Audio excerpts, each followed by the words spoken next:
My lecture today is called Push and Convey, but before I really explain what that means, I want to go set a little bit of context and explain to you who I am and what I do. So I'm an independent game developer. I've been one kind or another of independent developer for about 12 or 13 years now, which means I mostly fund my own work. Once in a while that happens by doing consulting projects for larger companies. But most of the reason that I exist professionally is to work on my own projects. My current project is a game I've been working on for 3 years. It's going to be published pretty soon on Xbox Live Arcade. And it's a 2D platformer game.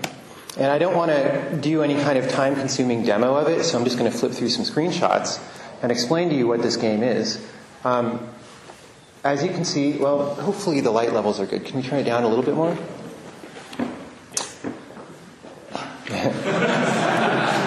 Thank you.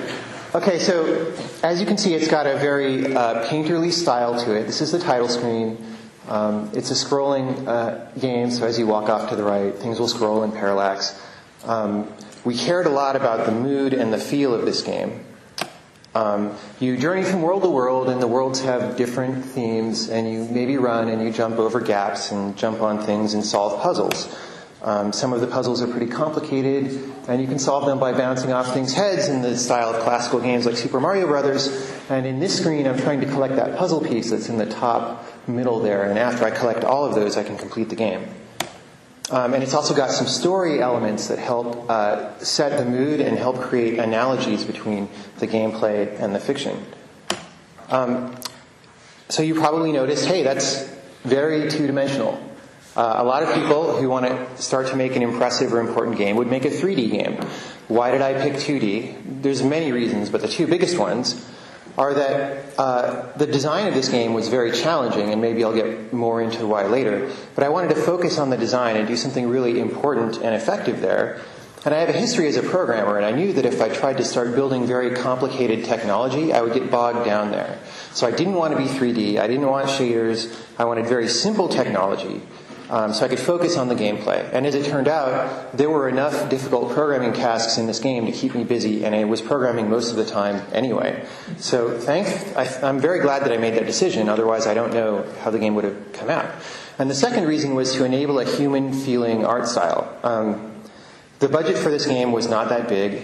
I ended up spending a lot more than the original budget, but still, for the amount of money that I spent, you can't buy high-end 3D graphics like you might have in a game like Gears of War or Halo 3. Those are very, very expensive and require a lot of man-hours. And if you try to do that insufficiently, as an indie or as a student with a small or no budget, what you get tends to look kind of, simplistic and maybe ugly. It certainly isn't what you would ideally want. And I wanted this to be a very emotional game. And the way to get that, the way to make it feel human, was to go 2D and have hand-drawn art rather than something cranked out of 3D Studio Max. And we'll come back to these later, but I just wanted to put that out there so that you kind of understand what's coming up. My interests right now, as a professional, are to create games that are meaningful to people. And by that I mean not just fun, right? A lot of games can be fun, and that's nice. But I want to make games that can affect people and inspire them in the same way that perhaps you might read a great novel and it might change your life in some way. I want to create experiences that are mind-expanding, and I want to push the boundaries of what a game is. I think that if we work hard on this medium and do a lot of experimental work, eventually we can push it to a point where these interactive experiences that we create, which will be very compelling, are very different than what we have today when we think of the words video game. And I think that'll be a very interesting time, and I want to get there. So to start off, I'm going to talk about creative skills that we use to make games. The ones I'm going to focus on today are programming, design, and art. And I have art in quotes. I don't know if there's a different word for it in Danish, but in English, when we talk about game development, this refers to visual art, like either drawing images or texture maps or building 3D meshes or animations. And I have it in quotes because really all of these things can be art, right? Good game design is an art, determining what the game is about and what will affect people, right? And how to do it. Good programming is an art, right? It's like architecture. It's building this very sophisticated program and being creative about how things are put together and how things flow from place to place can be very artistic. So I chose these 3 tasks because these are the things that you most readily think of when you start making a game. They're obvious, like programming produces something tangible. Code, design produces something tangible, rules of the game, etc. There are other roles in game development that are important, like quality assurance and marketing and production, but I'm not going to talk about those today.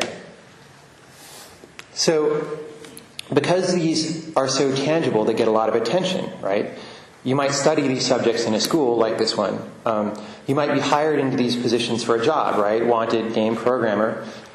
If you're an independent developer, you might end up doing all of these things at once because you have a very small team and everybody needs to play multiple roles. In the game that I showed you, I did all the programming and all the design and some art direction. And the artist, David Hellman, who drew the stuff in that game, is actually independently motivated enough that he was able to do a different portion of art direction and be significantly responsible for the way the game looks. So I didn't have to do all of that, thankfully, but I did some of it. So even though we have different terms for these things, and when you think of them, when you think of programming, you think of something very different than when you think of design. But they're not orthogonal, right? By which I mean they overlap to a significant amount.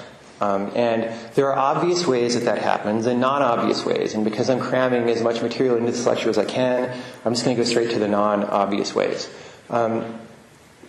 So I have 2 here. The first one is that design can significantly impact your art. Like what the artist can do, should be permitted to do maybe, in order for the game to look good.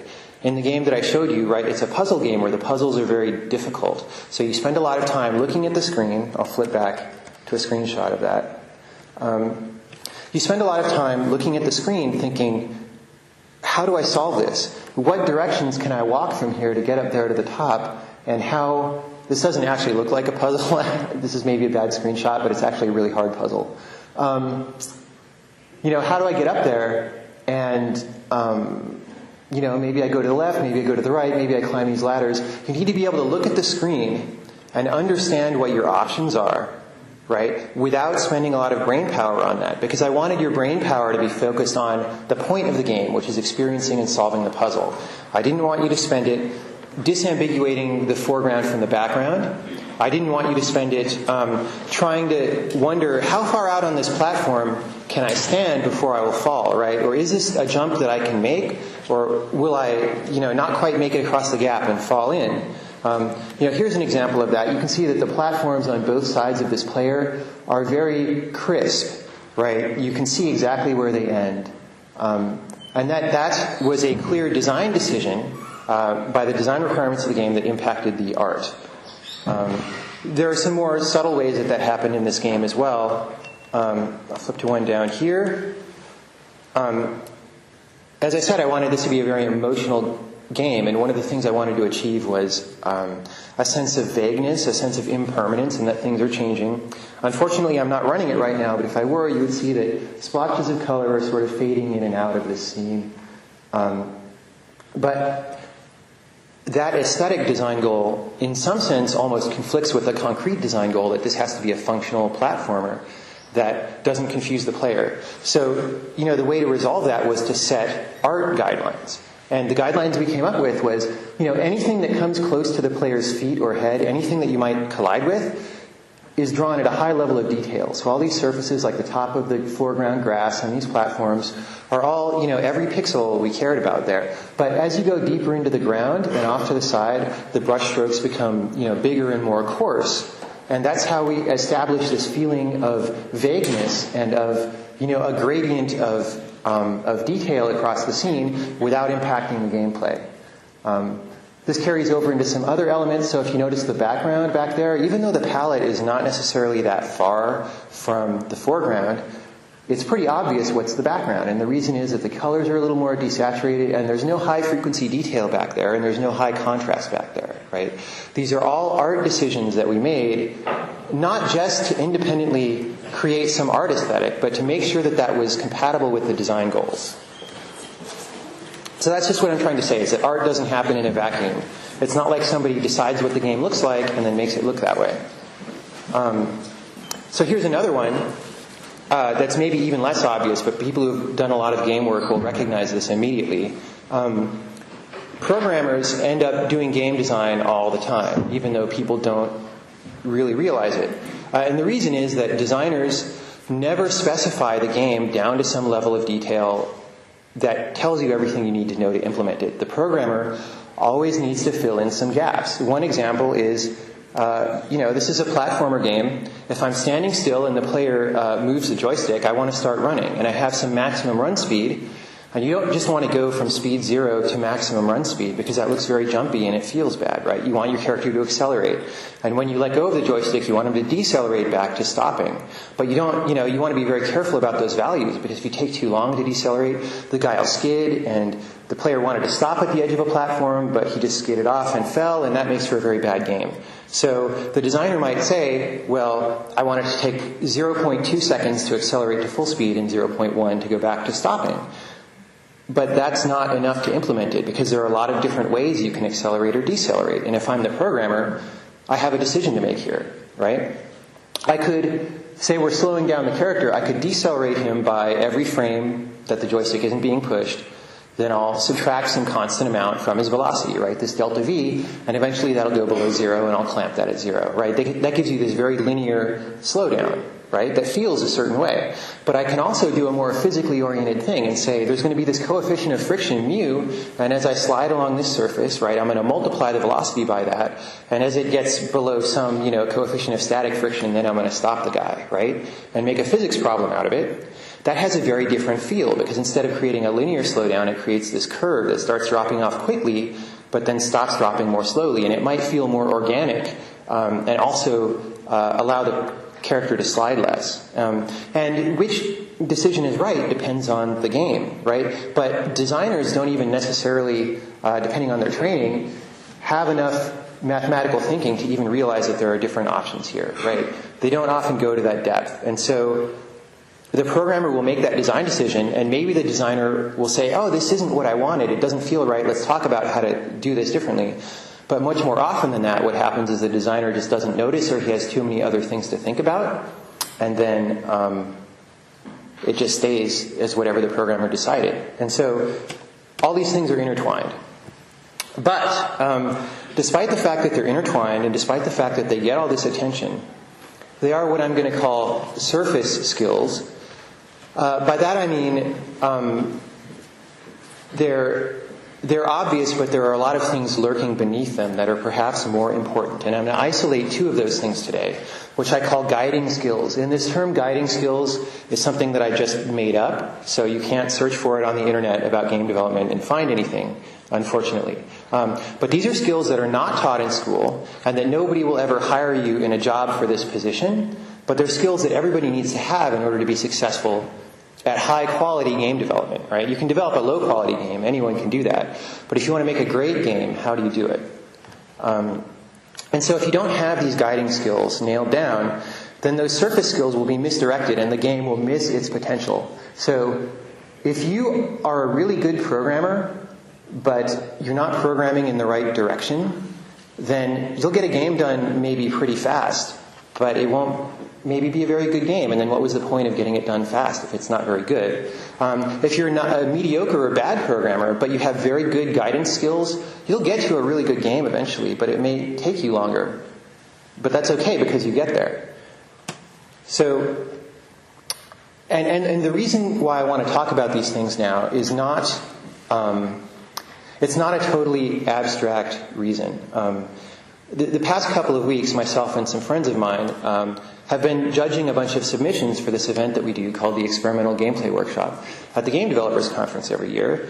And, in this workshop, we put out a call for participation where we say, hey, everybody out there working on games, designs that are new and experimental, tell us about your game, and we'll pick some that'll come to the show and give a 15-minute presentation to, a wide audience of professional game developers. So we're looking for really avant-garde stuff here, but also stuff that isn't just a wacky idea, but that has been implemented and works, right? And year after year, we see the same problems over and over, both from academia and from independent developers, and sometimes even from professional developers. So what I'm going to talk about now is motivated by seeing the same problems over and over and asking ourselves, well, what exactly is wrong here? How do we diagnose this and tell people what they're doing? Okay.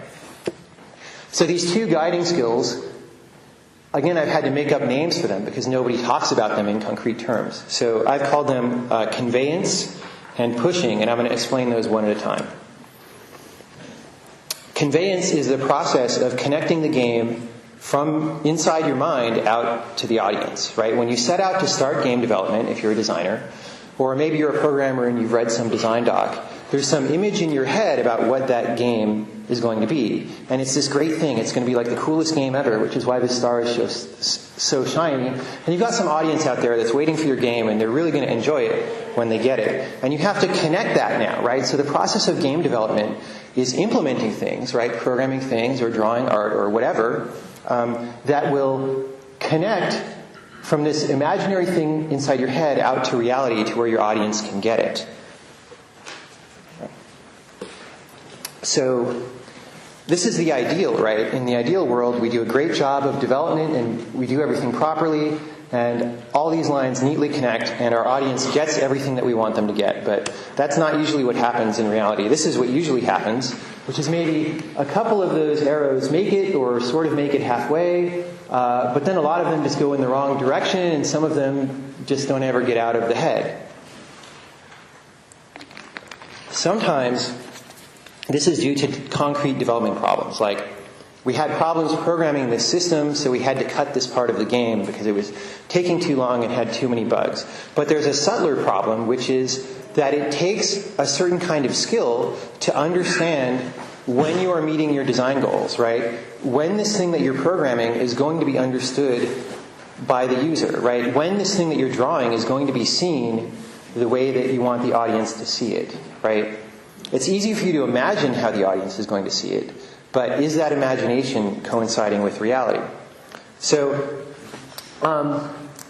I struggled for a while to try to come up with a way of explaining these problems without resorting to criticizing people's games, because all of the games I'm going to talk about here are forward-thinking games that I respect tremendously. But at the same time, I couldn't find a way to talk about these problems in a way that I thought people would get it without focusing on specifics. And so, as a kind of compromise, I'm trying to pick only games that I really like, so that you guys out there know that I'm not here to just slander game developers. But at the same time, I'm just going to start picking apart problems in them, right? So here's Space Giraffe, and it has a severe conveyance problem. It's a great game. It was one of my favorite games of last year on any platform. As you can see, there are a lot of trippy colors going on here. It's a game like Tempest, where you move back and forth in the near field and shoot enemies that are coming toward you.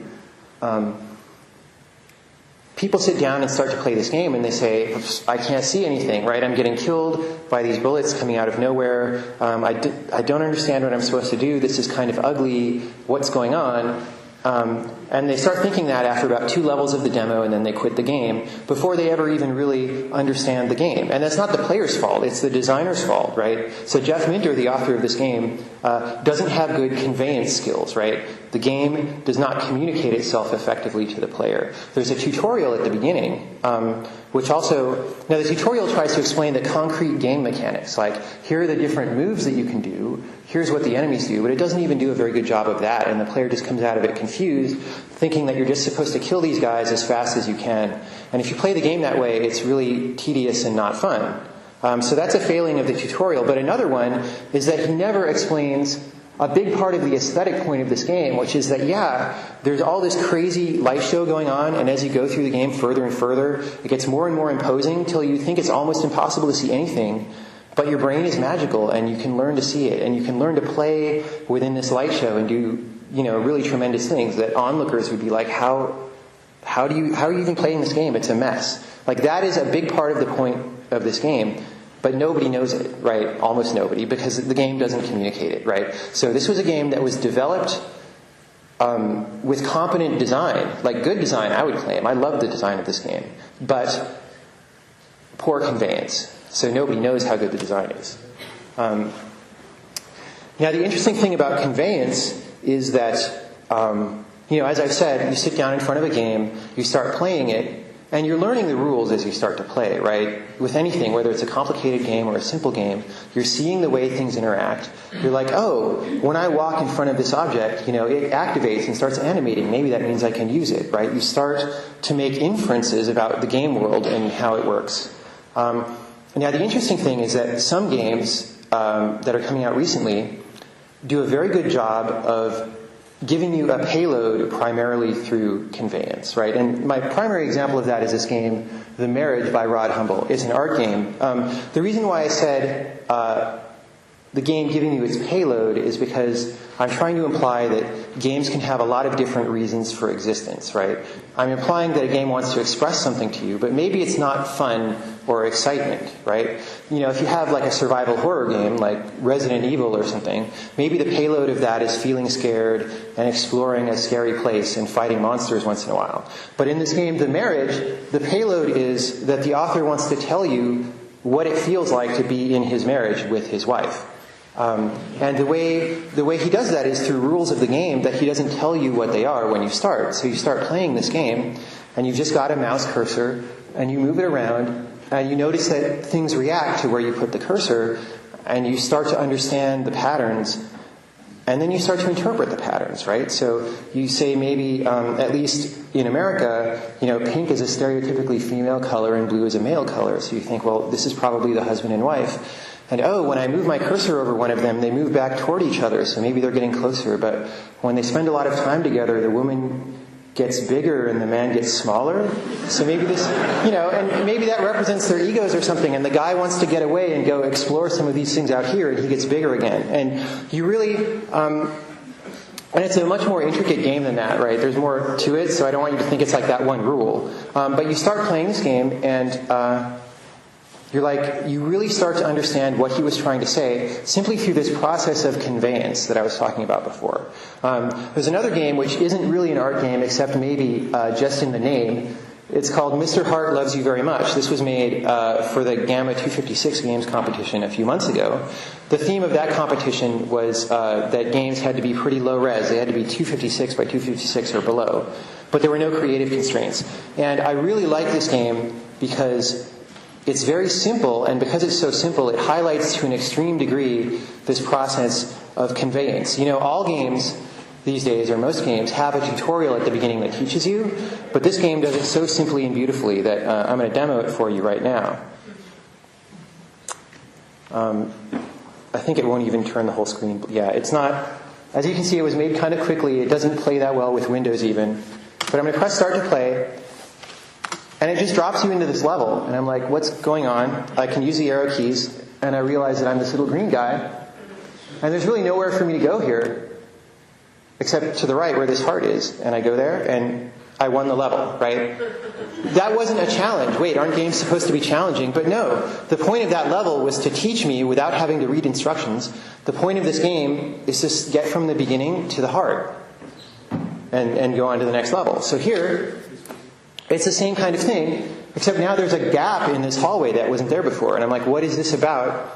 Well, wait, I don't know if you can see this back there. I guess you can, but most of these hallways have an orange border around them that kind of looks like a wall, except for around this gap where there isn't one. And that makes me think, can I go there? Like what? Oh, wait, if I go there, I can move this piece around. That's interesting. I don't even know if I would have explained that if I would have understood that if he tried to explain it in words. But in gameplay, it's so simple. You touch the wall and it moves. You touch the wall and it moves. I can move this block around and get the heart. So in this time, the clue comes in the level name. R is for rotate. I can't push these things because there are other blocks in the way, I guess. And this heart is up. Up arrow doesn't make me jump. What do I do? But he said R is for rotate, so I can try rotating the level. And there we go. And so these aren't really puzzles yet, right? But despite the fact that they're not challenging, they're interesting to the player because I'm seeing new things. I'm learning new things as I proceed through the game. So it doesn't have to be challenging yet, even though it's a puzzle game, right? So level 4, this is the first time where you maybe combine some of these skills, right? Like, oh, what can I do? I see that there are these gaps in the orange that I can probably travel through. So what if I, kind of slid over here, and then I rotate, and I can kind of walk and connect that, and I don't actually remember how to solve this, but yeah, it's pretty simple. So I'm just going to rotate this way and win, right? And from there, so this is the first puzzle where it starts to actually be puzzles, because that's all the game mechanics, right? It showed you each one at a time, and then it shows you how they combine together, all in something that's not hard to figure out. And now here's something that's a little bit challenging, and I'm not going to spend time playing through it. It might take me a while to remember, but yeah, so that's really cool, and that to me highlights an ideal of what game developers should shoot for. Like, it should be intuitive, but also compelling. Like, I play so many games that have a really boring tutorial at the beginning. I'm like, I just want to skip through this and get to the real thing. That was the real thing, but it was also teaching me about it, right? That's very cool. Okay, so there's an inverse to this process also. So conveyance that I've been talking about, forward conveyance, is about going from the idea in your head out into the world. There's also one about going from things in the world back into your head. I don't know if inverse conveyance is the best name for it, but I couldn't think of a better name on short notice. This is something that you do during the game development process. So before, I was thinking of a game as an exercise in communication. You're trying to communicate things to your audience, and that's what all those arrows were. Now I'm going to think about it as an object that you're constructing in the world. You're building this game, and because game development is hard, right, you might make mistakes sometimes, or things might not come out the way that you want. And so you need to be constantly looking at this thing that you're building, right, and making a mental model of what this thing is actually, right? What is the progress of it? Which parts are working, which parts aren't? And then compare that mental model to the ideal, that glowing star in your head, and say, how good of a job am I doing? Is this on the right track or isn't it? And that sounds really obvious. Well, of course, if you're working on something, you're trying to bring it toward the goal. But it's so obvious that people don't think about it enough and screw it up all the time. And this is one of the major mistakes that we see. So a way to paraphrase it that somebody emailed me is that it's very easy to make your game run well inside your head, but that's a different thing from making it run well in reality. So here again, inverse conveyance. I've just got this shining star on the right. This is the ideal version where I've built this game perfectly, and then I'm looking at it and I'm building this model of it in my head, and I'm going, oh yeah, this thing that I see in reality matches exactly what I wanted, and I'm happy, right? But what usually happens, actually, is this thing that we're making is kind of messed up and not really what we want. If our inverse conveyance skills are working well, then we build that same picture in our head. But what usually happens is that our inverse conveyance skills are not working well, right? And we do things like think, okay, the game that I wanted, it was this white colored star that was glowing, and it was a 5-pointed star. And you look out and you're like, yeah, I really want my game to be successful. Well, let me look at what I've built. Yeah, it has 5 points, I guess, and it's white, so I must have succeeded, When in reality, this thing is really messed up. Not to rag on academia and people too much, but we see this all. This is the number one thing that we see coming out of people in higher education trying to do game work. But really, everybody does it. So I don't mean to single them out, right? Indie developers do it. Students do it. Veteran pro developers who have 10 games under their belt do this all the time. Anyone with a lot of game development experience will know it's a very common situation. You've been working on a game for a while. You've tried to anticipate all the problems your users are going to have. You polish all the beginning levels and you worry about all the game mechanics, and you come to a point where you think your game is ready to be played. And then you go bring it to have some people play it who don't know you. They haven't heard of your game before. And you don't try to guide them through the game, right? You just sit them down in front of it. You don't say anything, and you just watch them, right? And they start to play the game, and almost all the time it's a complete disaster. Like they're confused. They start getting stuck on things that you didn't even think about, because they were so obvious to you, and your player's having a horrible experience for reasons that you never even imagined, right? This happens to veteran developers all the time. And so what happens is after making enough games and after seeing this kind of, bad player reaction happen, we learn to build this inverse conveyance skill by mistrusting our own faith in how well our game design is coming along. We'll make our next game and we'll say, yeah, I think this is going pretty well, but the past 7 or 8 times it actually didn't go as well as I thought. So this time it probably isn't either, right? But that's an acquired reflex. Like, people naturally have a very gracious view of their own products. They really give them the benefit of the doubt. And you have to work to get around that if you really want to be successful at making a quality game. Again, I feel horrible picking somebody's game out to demonstrate this, but it's the only way. This is Utopia by Santiago. He's a guy who's somewhat well known in art game circles. He runs a blog that some people read. He lives in South America somewhere. This game was a submission to the Experimental Gameplay Workshop. It has never been released, so you can't download it. As opposed to that Mr. Hart game, which is downloadable, and I encourage everybody to go download it and play it. This is a screenshot. It's not a running version of the game. But it's a very complicated game about building societies around some ideal of your character. And one of the core things about this game was it was going to have good AI in all the characters, and it was going to have generative story based on what the AIs do. And the way that you interact with these AIs was going to be through dialogue. Most traditional games have dialogue trees, right? If you think about an old adventure game, you can say hello to the guy or ask him where the bathroom is, or you can say an insult to him. And there's a limited number of choices that the designer had to determine in advance. And here, he has a limited number of choices, but he was at least trying to open it up a little bit and allow you to say things in an analog manner to allow the AI to have analog responses. And the theory would be that creates a much richer set of potential behavior from the game. So this box down here below the character's face, who's a female, has 4 quadrants. Actually, let's talk about the axes. There's a horizontal axis, which if you click somewhere on the left-hand side, that means you're having a very emotional reaction to this player. And if you click on the right-hand side, it means you're having a very intellectual reaction to the player, right?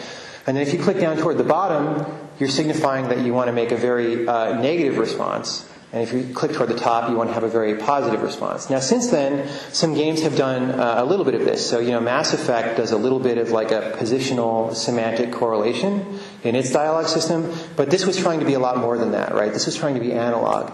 And in each of the corners, there's some text exemplifying, like, if you went way out to that extreme, what would this mean? So if I gave a very positive emotional response, here's some text that would, oh, that looks really great. And if I gave a really intellectual negative response, this was actually the thing that he gave us as part of his submission. The intellectual negative response is like, I don't see any innovation in this game. Where is it, right?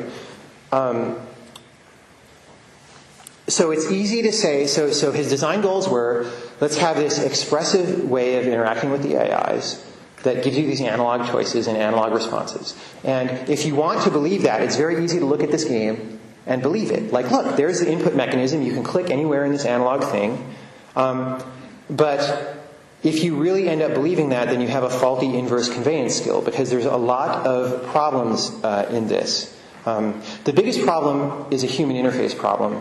It's really not that possible to think in an intuitive way along these 2 dimensions. Maybe if you trained yourself to do it for a while, you could do it. But if people are just reading some dialogue and they want to respond, they don't really know where to click in here, and they have to think about it a long time. And so what they end up doing is just picking a quadrant that has the text that they want. They just look at the text and say, I want to say, how does this work? And they go click in the upper right quadrant, which is exactly the thing that you would do in an old-style game where you were just presented with some number of dialogue choices. So from a user interface standpoint, the innovation doesn't actually succeed, right? And then from an implementation standpoint, it didn't succeed either, because the AIs were, they had to be, their responses and their dialogue had to be authored by designers, and those designers had to write scripts to do that, and the scripts had to have discrete decision points, like, I'm going to give response A if I feel this way, or response B if I feel this way. And the way that it made those decisions was just by chopping this quadrant up into areas, right? And the most intuitive areas to chop it up on was just the quadrants. So it turned out that the scripts were just responding to the quadrants anyway.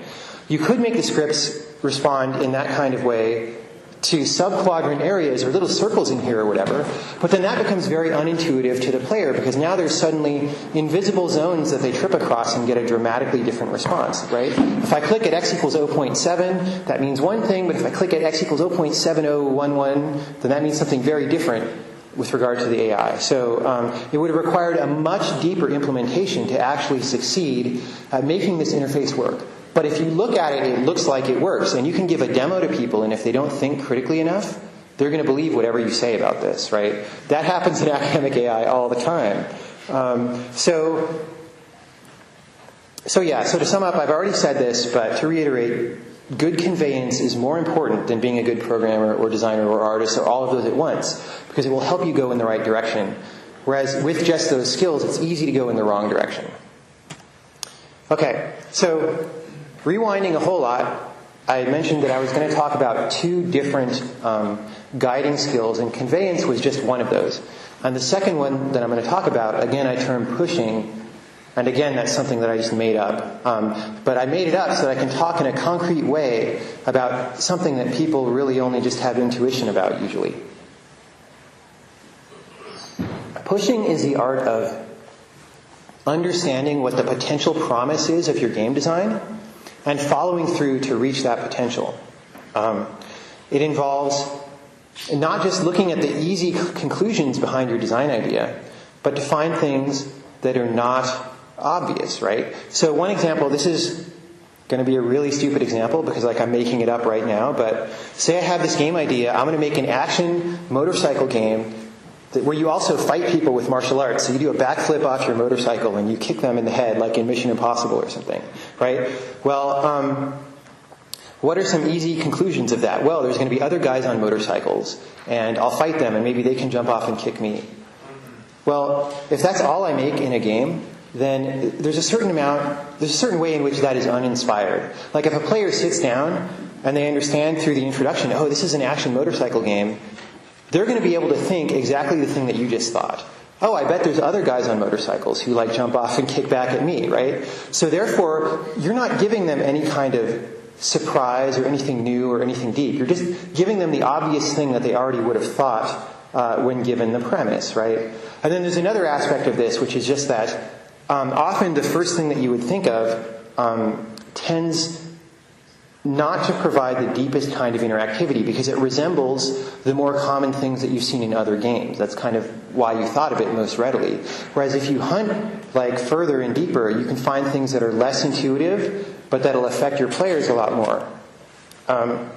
So my canonical example of not pushing is Prince of Persia: Sands of Time, which was developed by Ubisoft. This is an action platforming game, kind of like my game, but it's in 3D. You jump over things, you fight guys, and this is a very blurry screenshot that I pulled off YouTube because all the static screenshots I could find didn't have the HUD. There's this HUD on the upper left corner, and that golden bar on the left represents sand, which in this game you use to reverse time. So if you get killed or you're not happy with how your progress has been going for a little bit, you can press a button and rewind time for 10 or 15 seconds and then redo what you just tried. And, you can jump better this time or, hopefully you're in a safe place and can think about what you're going to do next. That was a pretty cool thing for them to do. It was a decision that had a lot of potential, but unfortunately they didn't follow through. They didn't push on that potential and get where they could go. Now, it was a relatively successful game in terms of revenues and marketing and stuff because it had this new feature in it that a lot of people thought was cool. But what's the potential of this feature? Well, if you can undo when you get killed, that's almost like a word processor or something when you make a mistake. It takes away the consequence of death, but there are some positive aspects to that. In games all the time, we get killed and we're like, I have to go quick load now, but I haven't saved for 15 minutes and I lost 15 minutes of my progress. Or a lot of console games have automatic save points, but I'm not happy with how far away the last save point was. Or maybe the save points happen too often and it's slowing down the gameplay because I'm hitting the disc all the time. There's all these cumbersome things that happen due to this mechanic that we've become ingrained in about killing the player and letting them reload, right? Well, in this game, we had the potential to get rid of all that and just say, anytime you die, you rewind. And the only time you ever need to save and load is just when you want to quit your session. And maybe we have some autosave sometimes, so if you lose power or turn off the console, you don't lose everything. We can get rid of all this bad feeling, cumbersome interaction. But they didn't want to do that. And the reason why they didn't push on that, well, I don't know exactly. But there are some obvious reasons why you wouldn't, which is that if you take away all the consequence for death, then the whole premise of this game goes away. This game was about trying to make jumps that are hard to make and not fall in spike pits that'll kill you, right? Because it's bad to die. It's about fighting guys, well, and not letting them hurt you, because it's bad to let them hurt you and kill you, right? If you take away that part about it being bad to get hurt, then there's no tension in the game anymore, right? There's almost no reason to play the game. And the problem is that we're ingrained in decades of this kind of game design that takes this kind of challenge for granted. And especially for a game like this, it has a big budget. If you start talking about, well, for this game to reach its full potential, we have to change everything about it and make it unlike any game that's ever happened before. Nobody wants to hear that. The board of directors of your company doesn't want to hear that. Investors don't want to hear it.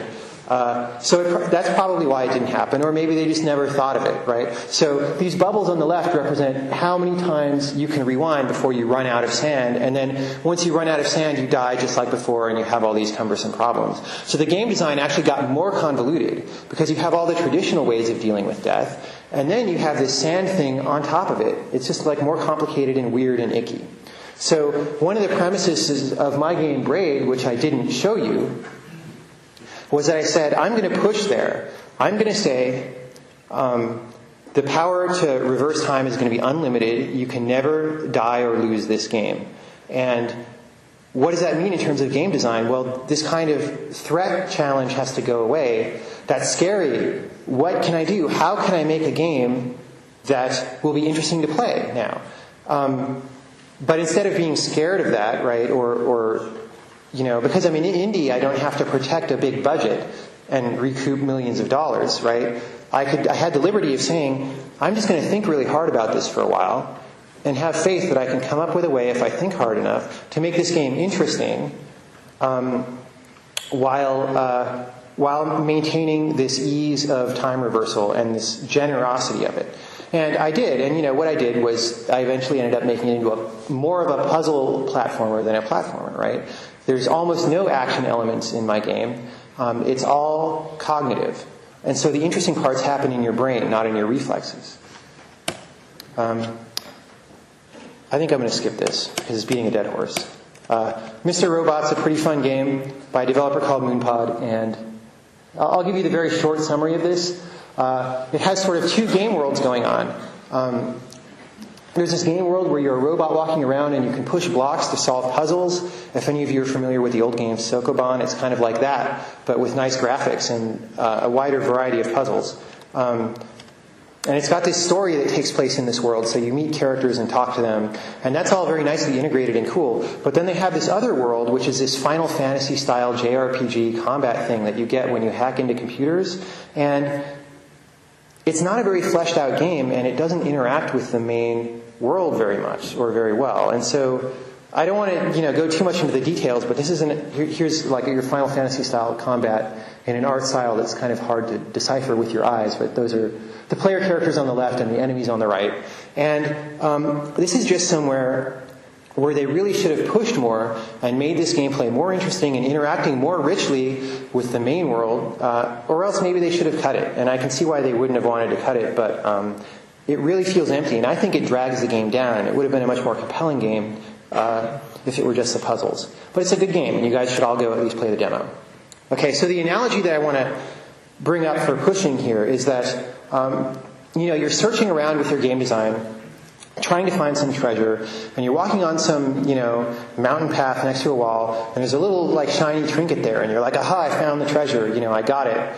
But it's just this little necklace, and if you just had turned and noticed this wall and pushed really hard on it, you would have found a secret door where there's a big treasure chest inside, right? That's what we should all be aiming for, and it's out there, but so many developers just don't try. So to finish up with pushing,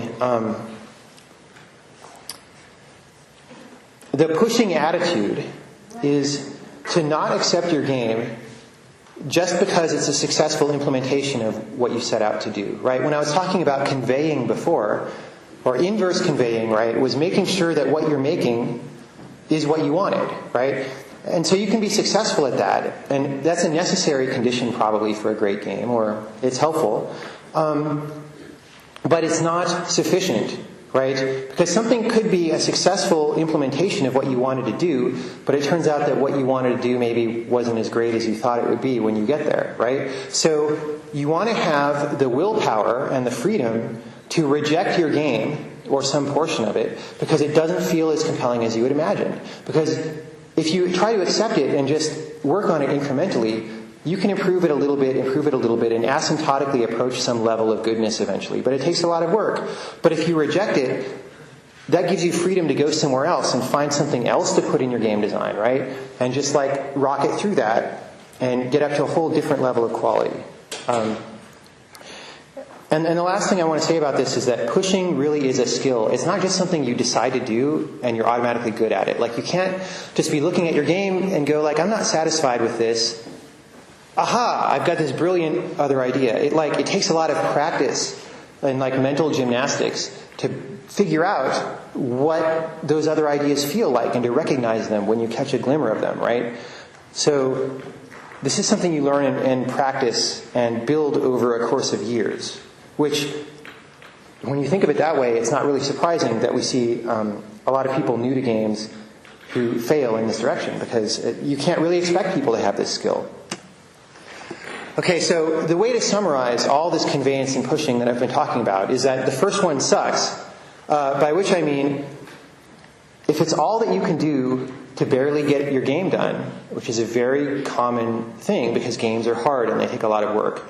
If you can just barely get it done and out the door, it's not a very good game. Sometimes people do that and they think that their game is really good, but in practice they're fooling themselves, right? Their inverse conveyance skill is broken and the game isn't as good as they think. And sometimes that's not true. Sometimes you get lucky, but it really is luck and not development skill. So independent developers and students do this all the time because they're both low on resources, right? Students have classes. They have all this stuff going on. They probably have to do a game in one semester or 1 year. Indies don't have that much money, maybe they're working a job on the side, and so they get to some point where the game is playable and they go, that's it, that's the game. But that's not the right decision almost ever, right? So my game Braid was fully playable from end to end in December 2005. I submitted it to the Independent Game Festival and won an award with it, right? So somebody thought it was good. But it's still not done now, 2 years later. Because it just takes a lot of work to get a game to the point where it's fulfilling its potential. So, not to beat the horse too hard, but to say it again in a different way, your first playable version is not your game. They're not even necessarily very closely related. Your first playable version is just a starting point that you want to get to. And once you get to that starting point, you can push off it, right? And you can use your conveyance skills to guide yourself to a much better place that's maybe far away from your first playable version, but that realizes the potential of your ideas. So, when I say it that way, that sounds depressing to a lot of people because they're like, well, man, it's so hard even to get to that first playable version. You're telling me that that's not good enough and I have to do all this other work. Well, the rest of this talk is about how to make it less work to get there so that's not so bad when you have to push past it. And the first step in this process is acceptance. And I'm going to talk about what that means in terms of being a designer or an artist or a programmer. If you're a designer, accepting the fact that you're going to have to push past your initial design means that you're going to have to change your idea of what the core gameplay is, right? If I'm making that motorcycle action kicking game where I'm going to backflip off the motorcycle and kick somebody in the head, maybe after building it I realize this game just isn't that fun. Like, it's hard to aim at the guy, and because I'm backflipping, like my camera's rotating all over the place and I get a headache just playing this game. The game mechanics are all there just like I wanted, but I don't want to play my own game. Like, what's wrong here, right? But then you think, oh, maybe maybe if I made it a turn-based strategy motorcycle kicking game, then I would have a lot more time to think about how high I'm going to jump and what angle I move my leg at, and that could be compelling. It would be capoeira chess on motorcycles. That's how you get really interesting game ideas that nobody would have thought of. And part of this is to not be too stubborn about your own design ideas. You want to let yourself be guided and realize that you're actually being guided by your own ideas and the results of your own ideas. So it's okay. It's still you coming up with things. But look at your game and listen to what it's telling you, because your game knows itself better than you do, right? So the last thing is to be prepared for a lot of detail-oriented special case design. Once you finalize the main design, you're going to start looking at little pieces that are not satisfying. So in my game, I all the time had things where there's a puzzle you can solve, and the players had fun solving it, and they all kind of liked it. But, once in a while I'm trying to walk through this part of the map, and a monster comes at me, and I try to jump over him, and I hit my head on some corner in the geometry, and it feels bad because I bounce off over here, and I as a designer didn't want that to happen in this puzzle, but it happens because of this arrangement of objects. And so now I need to go back to that and revisit it and think, do I want to move all these objects? Maybe I can't, because maybe the puzzle is very delicate in terms of timing or in terms of distances. And then I have an even harder problem. Do I want to restructure the whole puzzle? Do I want to cut it from the game? Do I leave it and leave this uncomfortable spot in there, even though I know it'll degrade the initial play experience? There's a lot of thinking that goes on, all after you have your initial game done. So in terms of art, sometimes it's even more frustrating than that, because art objects are so concrete. You've built some meshes or drawn some texture maps or some bitmaps. The first phase is to do a lot of that creation, understanding that it's all temporary. You do, what we call pre-production, which is where you just experiment all over the place and see how it looks and see how it feels. You try a lot of alternatives, and eventually you pick one, and you know that all these other things you tried, you're going to discard. And you try it. You don't just maybe sketch concepts on paper. You start that way, but you do it to the point where these things are actually running in games sometimes, and you can experiment with them and compare them, right? So that's the first thing, is to understand that a lot of the early work you do is disposable. But it's disposable for a good reason. It helps make the game better. It's not just getting thrown away. But then later on, a lot of the things that you thought were the real art for the game also need to get thrown away. Because of that way that I mentioned earlier, that programming and design and art are all intertwined, sometimes late in development, there'll be a design decision or a programming decision that means that the art has to change.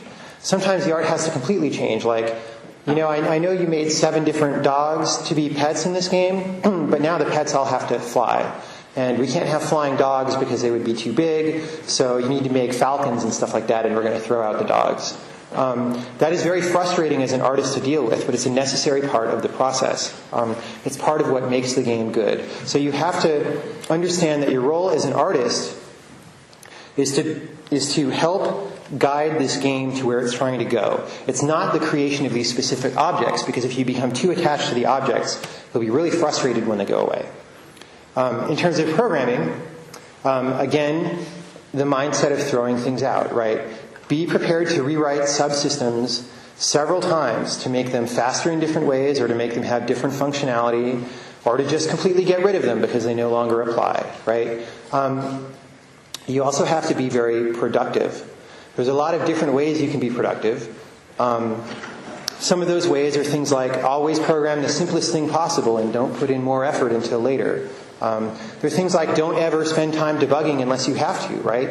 Some programmers spend 60, 70, or 80% of their time debugging and very little time writing new code. That's very inefficient. So there's another skill that you can learn. There's a couple of skills. One is you can learn how to write code that doesn't have bugs. It's a certain way of structuring programs, of developing incrementally, right? And after a while, after about, I think, 7 or 8 years of game development, I got to a point where pretty often I was writing things that would work the first time. And I was like, wow, this is really cool. Because back in college, I had this, impression that really nothing would ever work the first time unless it was devastatingly simple and not even worth thinking about. But in fact, you can get to a point where complicated things will work the first time. That's a really good place to get to because it really helps you prototype and explore ideas, right? Another skill you can build as a programmer is knowing the cause of a problem, like a crash or a corruption, before you ever even look in the debugger, because you know what you just programmed. So you should have running in your head ideas about how this can interact. You definitely know how this is supposed to interact with the rest of the program, because that's why you put it there. But you should also have ideas about maybe how it could badly interact running subconsciously, right? And when a crash happens, you go, aha, I bet that's because I didn't check the value of this variable in this function over here. And you go look in the source code, and what do you know? That's exactly the problem. And you never had to even perform an investigation or open the debugger. That makes you a lot faster. I program in release build most of the time. I don't even ever compile a debug build unless I have to, because it takes time, and I don't want to spend it. Maybe I'll get to this in the remainder of the talk, but don't fall in love with complicated code. A lot of programmers start programming because they like technology and they like building things that are challenging. If you build things that are challenging, your game is going to get bogged down in technical difficulties, and you're never going to be able to achieve the design or the artistic potential of the game. So especially if you're a Renaissance indie developer, meaning you're doing a lot of these jobs at once, then you need to create a style of programming for yourself that is very easy. It needs to not tax you mentally. You need to be able to get an idea for what you want to program, and then just sit down and type it in without worrying about it. It needs to be a low-energy task, and the reason why is if it's not, it'll eat all your time and effort. There's so much programming involved in making a game already, even if it's easy, it's going to take most of your time. If it's hard, or if you're setting up challenges for yourself because you like challenges, then you're never going to get to the rest of the game. It'll never get finished because the programming will just expand to eat everything. And a more subtle issue is it'll dominate that mixing process that I mentioned earlier. Remember how I said, design changes can affect art and can affect programming. If your programming is really cumbersome and hard to make changes because there are all these big, complicated systems, then that means if you have a trade-off between design and programming, and the design issue is really important, and it means that you should make a programming change to support that design issue. But that's in a system that's really complicated, and every time I've changed that in the past, it generated 50 different bugs, and it took a week to get it nailed down again, and that's going to be a big can of worms. You know what? Screw it. We're not going to change the program. We're going to change the design. And that's not the right decision in this case, but we had to do it because the programming forced us to. This happens all the time. I'm sure some people in this room have probably seen this happen. You don't want it to happen. Okay. I'm going on an hour, but I'm going to zip through these last few points. There are things that distract us and kill our games or force the development to be very inefficient. And there are things that we're taught in school or that we learn in industry, and they're good habits to get over. One of them is way too much 3D. This is especially true if your goal is to make a game that's interesting to people. 3D is not helpful. There's all these studies that show that if you sit somebody down in front of a 3D game, they have trouble manipulating the camera. They have trouble figuring out the spatial relationships between things, especially if they're trying to move and jump.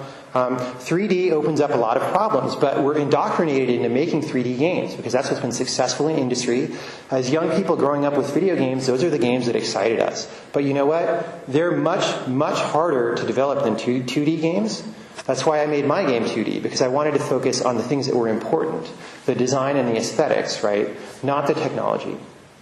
Now, if you're an indie with a low budget, or you're a student team and you make a 3D game, what's going to happen is you don't have the resources to make the 3D really nice, so it's going to be kind of clumsy, and it's going to be kind of ugly, and it's going to take all your time, and you're going to be disappointed in your game. But schools encourage it, and, certainly companies encourage it, like still very few large developers want to make 2D games. There are exceptions sometimes, especially with Live Arcade, but it's a problem, and there's no need for it anymore. Like my game, even though it was 2D and I kept the technology simple, it still took 3 years. It's not done, and it's the 3-year anniversary of this game. So don't underestimate the power of 3D to kill your productivity. And I'm saying this like, I'm not just some guy who only understands 3D a little bit. I have 12 years of experience making 3D games. I used to write a technical column where I would explain to people tricks about doing interesting stuff in three dimensions. And I just said, forget it. It's not worth it. So I encourage you guys to think about that. Because again, 3D seems glamorous, but when you look at the reality of what you're going to be able to do in terms of meshes and animations, it is not glamorous, right? It sucks. So don't do it. The second thing that gets in the way all the time is ludological hermeneutics, which is my sarcastic way of saying that there are game design people out there, entire schools of thought, that have this culture of making big words and stringing them together into sentences that are impenetrable and that just make you try to think that those people are smart, but you can never understand what they're saying. And some designers out there actually think about their game designs this way. And there are merits to these words. I'm not trying to say that these are bad words. Hermeneutics is a great word. And sometimes you need a big word to explain something subtle, but you never need to make a sentence out of 20 big words and force somebody to try to read that. Maybe this doesn't work as well in Danish because you guys have some big words, but in English words are short. And the other thing is, if you have these very dogmatic ideas about your design and you're enforcing them in terms of navigating your design from place to place, it means you're telling what your game to be and you're not listening to what it actually is, right? And as I was just saying before, listening to what your design is a very important skill toward building a quality game. And so the way that I feel about these schools of thought is that they create these very mental constructs that are very distanced from reality. They don't have very much resemblance to me to the things that I encounter from day to day when I'm developing games. So I encourage people to ignore this stuff at least until they become very experienced in the day-to-day workings of how you make a high-quality game that is compelling to people. And then the last thing, and this is going back to the programming issues that I was talking about before. Everywhere, in schools, industry, everywhere, we have this culture of over-engineered program structure, like class hierarchies, like everything is abstracted. You have to call a function just to know what the value of a variable is. That's bad. It creates a lot of extra work, and it doesn't do anything. There's this phenomenon where somebody will sit down and they're going to start to engineer their program, and they make a I'm going to have this class, and this class is going to inherit from that, and this class is going to be a friend, and these guys are going to talk through this pipe to this other thing over here, and they get very excited about that, and they map all that out. But in the end, it's just a class diagram. That's still not a program, right? It doesn't do anything. It's just some boxes, right? You have to sit down and make something that does things. And when you start getting into here, C++ is a really horrible language for this, even though almost all high-end games are written in C++, including mine. Because when you start doing this kind of stuff, it really slows down your compile and link time, which means that every time you want to make a change, you now have to wait forever to see the results of that change, and it really slows you down. It's like programming through molasses, and you have a higher probability of encountering compiler bugs because the process of compiling is so much more complicated. My philosophy here is that if you ever need a class diagram, whatever you're doing is too complicated. So on the left is I found that on the internet somewhere, but it's a class diagram auto-generated by something that obviously didn't do a good job. But even if you did a good job of visualizing it, it would still be too complicated to really understand. On the right, this is the most complicated class diagram that I ever have in anything that I program now. It's just sometimes I have a base class and something inherits from it, the end. Often I just don't use classes at all. No, seriously, because there's honestly not a benefit to it. That's something that I've found. And that's a very controversial thing. A lot of people disagree with me. But my official opinion, and the opinion of a lot of my friends, is that classes are pretty harmful most of the time.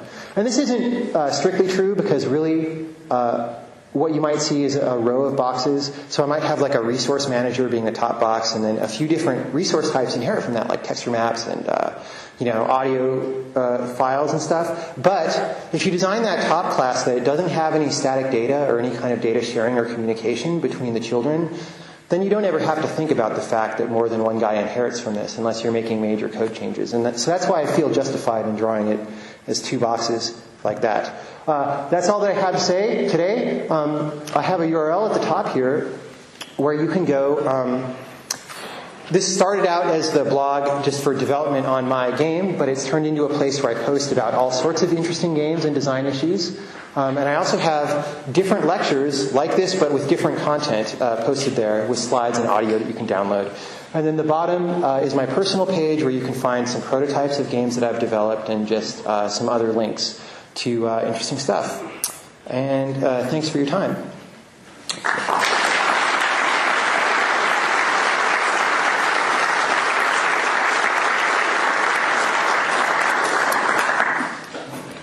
Do we have announcements, or do we want to do any questions? Or? All right. Should we take the questions before? Or we can take the questions with food. Okay. Yeah. I might not stay at food very long is the thing. So, yeah, I have somewhere I was going to go tonight. But yeah, any questions? We'll do a couple questions really fast. Yeah. Hey, I have two questions that are all really related to what we were talking about today. Okay. The first is, you said that you found your games doing like contract work and freelance work previously. Like, how much do you split your time between doing your own game and earning enough money to actually do that? If you sometimes have the feeling that it gets too much. I don't recommend trying to work on a contract simultaneously with a game because it does get in the way. I've done that a few times and I've always been very unhappy because you can never focus on what you want to do. You end up doing not as good of a job on the contract, which can be bad for your reputation, right? And also not as good of a job on your game. So what I would recommend, the thing that I did before this game was I did a pretty large contract that was made a lot of money, right? It gave me enough to live for a couple of years without having to work and to pay somebody for at least a year, year and a half to work on the art. And then eventually I ran out of the money, but the game was far enough along that I was able to do some contracting. And it was frustrating, but the game was far enough along that I knew that it would get done. So I didn't feel so bad about spending that time in the other direction. But in the very early stages of your game, you run the danger, if you're trying to do both things at once, of your game never taking off. Okay, can I ask that question as well? Okay, fast. Okay, very fast. Yeah. Like a lot of indie developers, they work as a group, like as a collective or a team. Yeah. And with your games, I have the impression that you try to like have this mental image in your head, and then you try to find people who can help you, like the guys that are. Is it not on purpose, like why you did that, or is that a problem? Like, how can you motivate yourself, like working like alone until you have like? Well, yeah, my preference. I don't like team dynamics very much. Because for a lot of reasons. One is I'm just fundamentally not a team player kind of personality. But also my goal is to express things that are very intimate and personal. You know, maybe not even in an emotional way sometimes, but also in an intellectual way. Like, everybody thinks different things are intellectually interesting. And when you've got a team of people, they never quite share your vision. Right? And so I think that you start running the danger of seriously diluting what you're creating. In this case, I was lucky that I wasn't equally partnering with someone. Like, I'm paying him to do the art, so he kind of has to do what I say, even if he disagrees, which is fine. A lot of people can't do that, and so they have to work on a team, and I just say, well, do the best you can. Some people like to work on teams, right? But my preference is that I dictate what the game is, and I dictate how it's going to get where it's going to go, and then if I need people to help, then I find them. But that's, yeah. I think there was one question up there. Yeah. You mentioned your game a few times. Yeah. I was just wondering if you could, in a few words, describe what's special, what's new about your game. Okay. Yeah, so it's an action platformer. Were you here when I showed the screenshots? Were you here when I showed the screenshots of it? Yeah. So it happens in a world like that. Like Prince of Persia, you can rewind time. At the beginning of the game, though, you go through this process of learning the game as you play, right? So shortly after learning how to jump and stuff, you learn that you can reverse time anytime you die, and that it's unlimited, right? So that's the first thing that's different. But again, that's not super different. By itself, that might be enough for a kind of interesting game. But like I was saying, I wanted to push beyond that, right? After that, you journey from world to world, and actually the mechanics of the way time behaves change from world to world in a way similar to, I don't know if any of you have read the book by Alan Lightman, who's a physicist at MIT. He has a book called Einstein's Dreams. which is an homage to Italo Calvino's book, Invisible Cities, in which he's visualizing Albert Einstein thinking about all these different ways that time can behave. It's sort of like that. So you'll go to the next world after you've learned that you can rewind.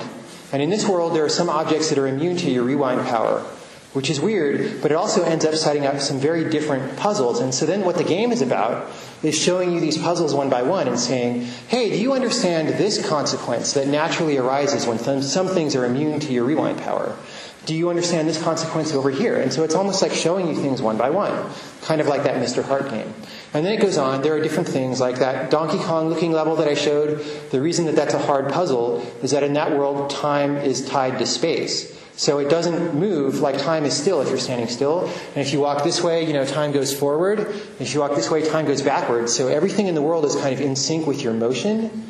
And you have to start thinking about phase in time and space and how they interact. And so even though it's a puzzle game, the puzzles have a very different nature from other games. And that was a long explanation, but sorry. Okay, One last one. question. I Yeah. just wanted to ask if you could make this presentation available online. Yes, as a matter of policy, I always do. It may take up to a week before I do. But if you go to this top URL, it'll be posted there. All right, thanks. Announcement. Thank you again. Thank you for coming.